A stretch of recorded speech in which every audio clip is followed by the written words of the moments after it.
My love for Kamisama Kiss has spanned many years. I was there for the original airing, watching the weekly uploads on Hulu back in the day. I would rewatch all of the previously released episodes each week as a lead up to the brand new one. If you know me, you know that it's a big deal to say that I was rewatching something over and over again. And that's not only because I saw a lot of myself in Nanami and aspired to her better qualities, but also because I could not get enough of her chemistry with Tomoe. Watching Nanami become embroiled in the world of yokai and having to learn how to become a god has so many fun and sometimes serious moments. At first, Tomoe wants nothing to do with her, but what's better than forced proximity to soften the heart towards one another? And I'm not going to complain about the many situations the story found to get them to reseal the familiar contract.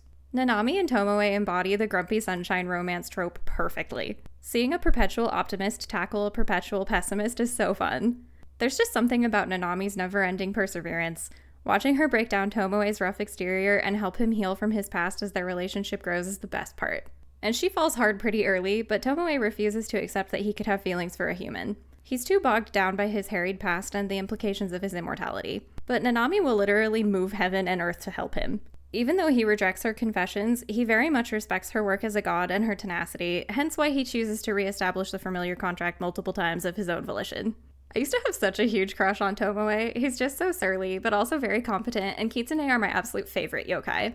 We get to see so many different sides of him, from small to his wild Kitsune form to working as Mikage's familiar originally, which was fun.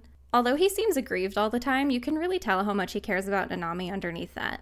Even if he struggles to express his feelings through his words, Tomoe is always there to support her through his actions. He wants what's best for her and to keep her out of danger as much as possible. Sometimes it can come off like he's nagging her, but it's definitely from a place of caring. Fellow yokai Kurama and Mizuki are also in Nanami's orbit, but their involvement applies pressure to him to think about how he really views her.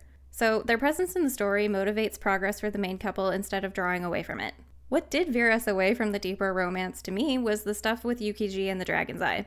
It's the part of the story that reminds me of Inuyasha the most. But here, it makes Nanami and Tomoe feel less like fated lovers and more like she's just a replacement for Yukiji.